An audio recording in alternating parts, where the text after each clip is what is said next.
Thank you guys all so much for coming. Really appreciate being here. What a pleasure it is. It's such a gorgeous day. And there's so many babies out there. It's so cute. I don't know, I wasn't expecting so many babies, so when I saw it, my heart was a little overwhelmed.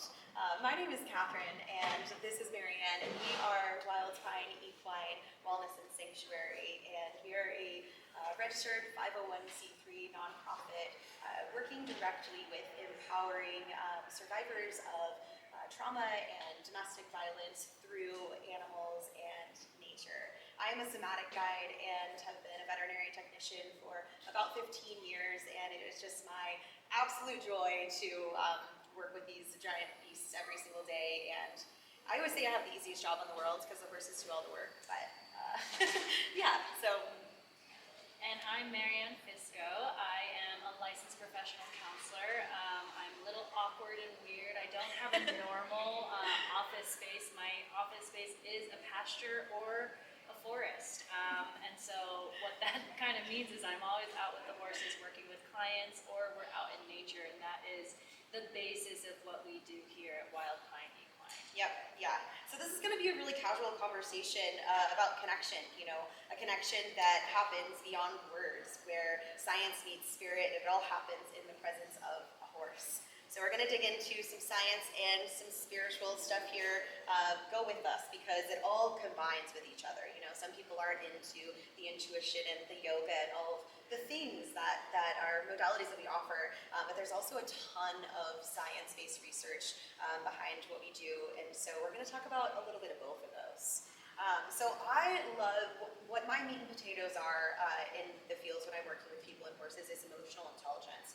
And emotional intelligence is something that we all have. We're all also capable of building our emotional intelligence or making it stronger. I think of your emotional intelligence as kind of like a muscle that you have to work and rebuild. Horses also have emotional intelligence, and they have like incredible emotional intelligence. Their emotional intelligence is far beyond what humans' capacity, I think, could even reach these days. But so there are four categories. Let me back up a second. So there are four categories of emotional intelligence, and these quadrants go self-awareness, self-management, social awareness, and social management. And humans can be pretty good at the social, or at the self-awareness piece, right? Like, you'll hear people say, yeah, I'm a jerk sometimes. And, okay, but what are you gonna do about that? Horses are really good at doing something about that. And so that is what brings in a lot of the power behind the work that we do with the horses, is that they're not only able to be really aware because they're prey animals, right? They're prey animals, they're herd animals. They're constantly looking for things that are going to be different, changing emotions, scenarios, environment, new horses, new animals. They're constantly gauging that in their environment, right? And so they have to do something about it, because a lot of times it's life or death.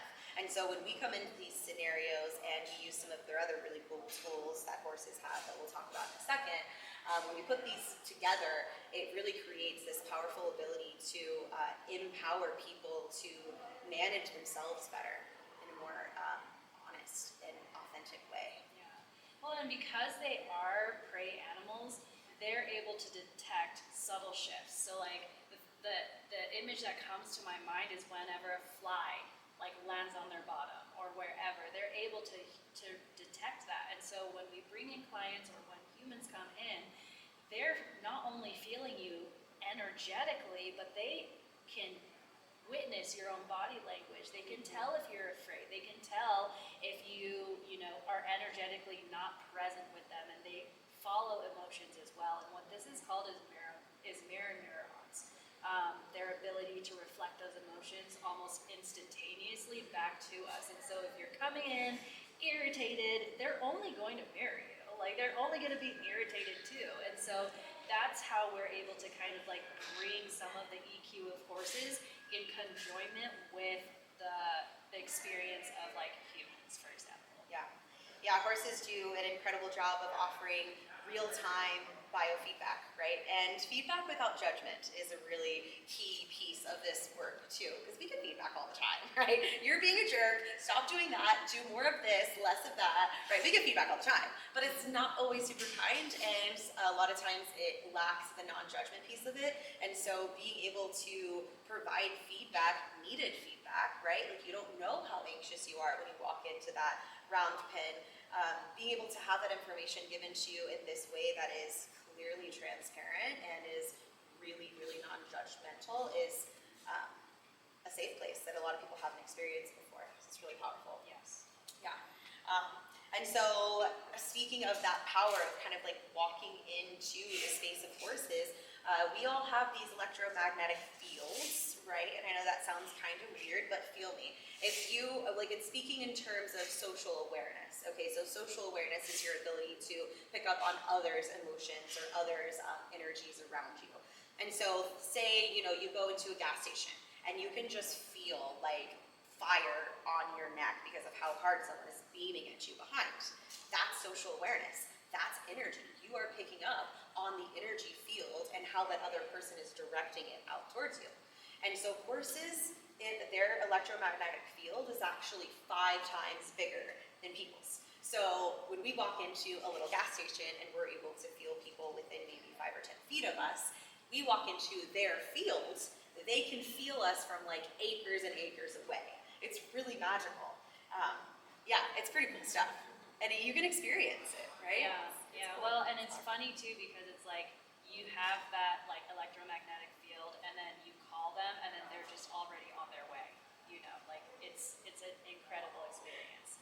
Heart coherence, and so there have been like studies done, and so this brings us all into the whole electromagnetic field, and we're bringing everything together now. And so there's this study done by the Heart Math Institute. I don't know if you guys heard of it, but if you haven't, I highly encourage you to go check this out because I'm getting goosebumps right now. Like, it's all about the human and horse interactions and connections. And so one of the studies that they've done show that like human hearts can rhythmically synchronize with a horse. And when that happens, this is called heart coherence. We are driving our clients to be able to get to this state because they go into their parasympathetic nervous system. If you're out there with these Mustangs and you catch their eyes and they catch your vibe, and all of a sudden you're just simply being with this other horse or with this other, being, like that's the power of heart coherence here. So, yeah.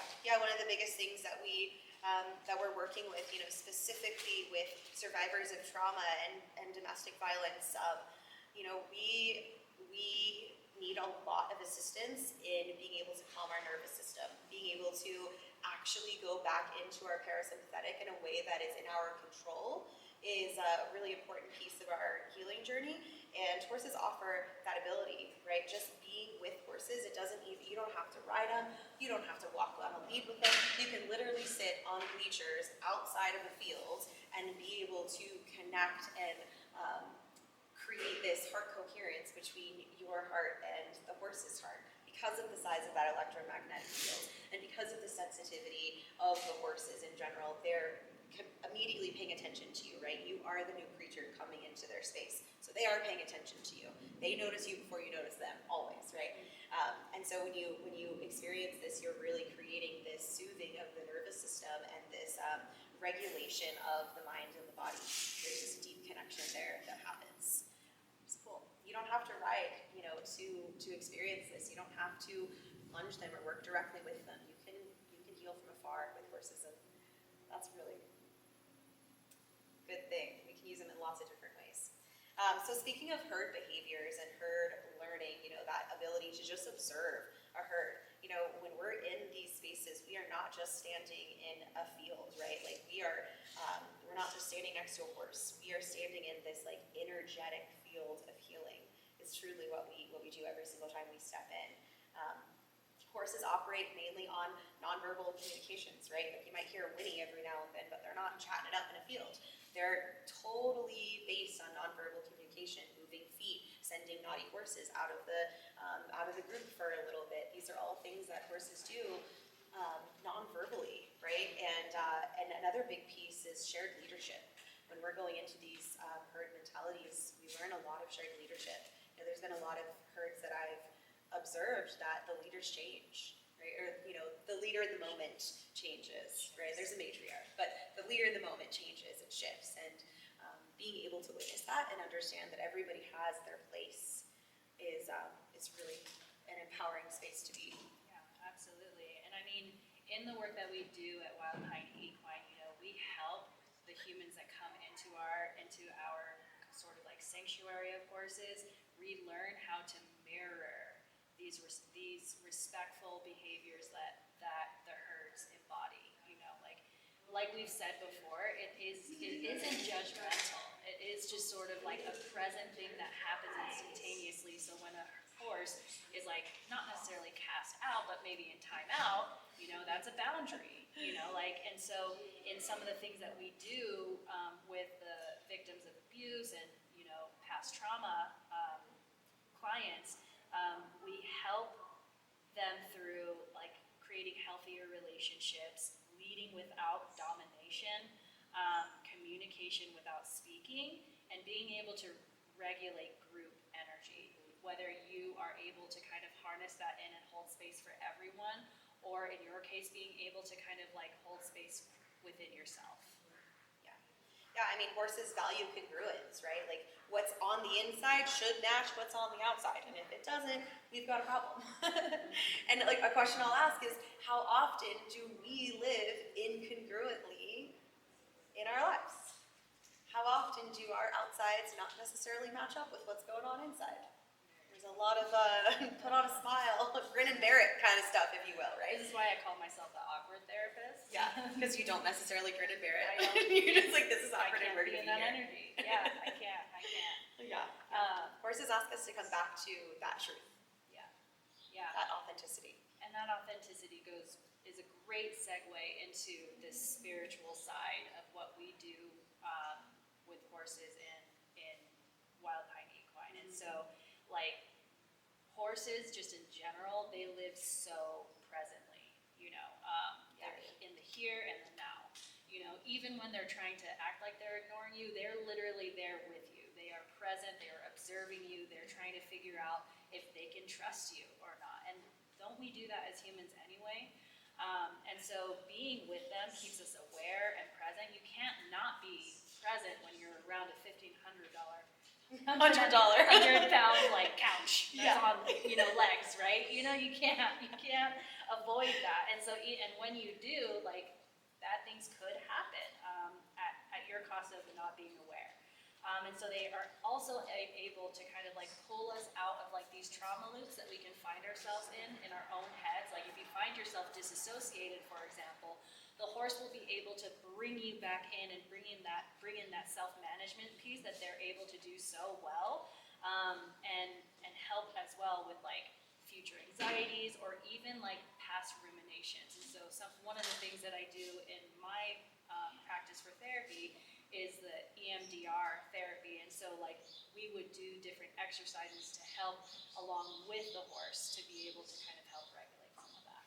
Maybe they don't know what EMDR is. It's eye movement,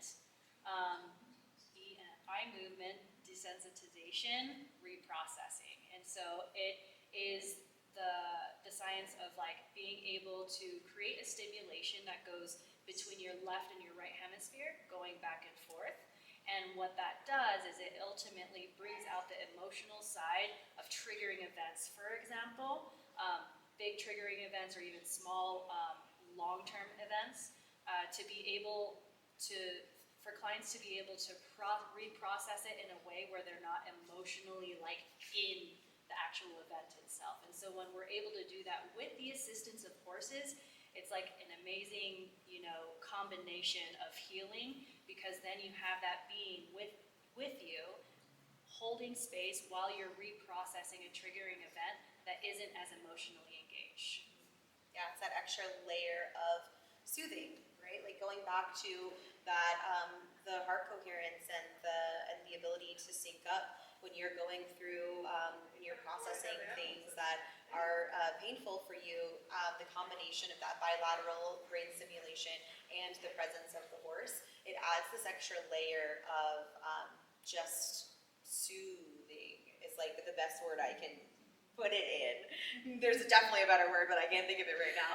It's just like, ooh, it just feels like yummy and warm, and like I'm in this little cocoon, and it just feels like that next level, safer, secure. That'd be a better word. Protected Yeah. space. Yeah.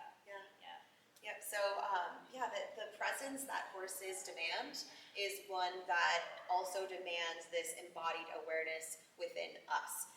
They invite us into our bodies, right? They invite us in by our breath. They invite us in by our postures. They invite us in by the sensation.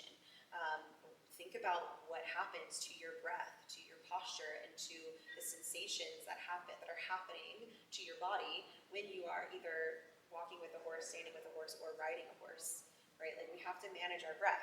We have to manage our posture. We have to pay attention to the sensations that's happening, right? And even just riding a horse gives some of that bilateral stimulation. One thing that we offer at WPE is our meditation rides. And so we go out, and it's a 1-hour meditative trail ride that we currently do on the first Monday of every month out in Hotchkiss. And it is really just moving and soothing. Maybe that should be the new name for it. Just this really beautiful combination of that bilateral stimulation where we really get to feel into the rhythms and you're cued to do so, and beautiful nature and horseback riding and the sound of the hooves and all the things. And breath work too. And lots of breath work. Yeah, we do tons of breath work on the back of the horses too, which is beautiful. And it's probably the coolest thing about it is how the horses respond to it. Because, all this stuff that we do with the horses, we're also working on healing the horses too, right? There's this myth of the wounded healer. I'm skipping ahead a little bit, but there's this myth of the wounded healer, and it's this thought that if someone's broken, can't fix something else, and it's kind of a predisposition that we carry within ourselves, whether we know it or not. Like, if somebody's going through some rough stuff, we're like, they're in no place to give us advice, right? And sometimes that's true, maybe about the specific thing that they're going through. But just because you're broken doesn't mean that you aren't worthy of the wisdom that you carry. And that is one of the things that we try to empower the most within the horse community that we offer our sanctuary to is honoring them for the story that they carry and the wisdom that they hold within their stories and how they can serve others with their wisdom and how they can heal through that story too. I mean, and this is what creates our entire dynamic, our whole organization. Like, the horses are the heart of our organization, Like, there's a reason why our tagline is rescued horses, rescue people, And when you're able to provide a secure and safe place for a horse that's been highly misunderstood, they will give that back to you in honor of what you've offered them to whoever comes in a wounded kind of way. And it's a beautiful thing to witness. And we're always saying it's never about perfection. We're not trying to perfect the way that we approach a horse or say hi to it or whatever, but it's all about being able to show up as who you are authentically, to your center. And when you're able to show up in this genuine kind of way, you'd be really surprised to see how the responses from the horses are. They'll just surround you. Yeah, personally witnessed that a million times, right? So across cultures, across generations and eons, horses symbolize certain things, right? They symbolize freedom, they symbolize power, they symbolize spirit, they symbolize healing, right? They've just across the planet been symbolized as these beautiful creatures that can hold so much space for us. They just have this way of knowing, right? So beyond all of the science, beyond the electromagnetic fields and the heart coherence and the emotional regulation skills that they have, they just know. They just know. And we experience that all the time. Something else that we do is offer Reiki in our field. And so Reiki is an energy healing technique. It's a hands-off approach that works directly with something called chakras, which are energy centers. Chakra means energy wheel in Sanskrit, which is kind of the way of the East, kind of like Eastern medicine, yoga, Ayurveda, all of that kind of stuff. We get into all of that. And one of the things we offer is Reiki, and so that's energy healing, and we do it on the field. And so we bring a massage table out into our horse pasture, and it's about a 10-acre horse pasture, and I will just start asking for energy to start moving, and I never, halter a horse or invite specific horses in. I just let whatever horses feel called to help in that moment help, and they always help.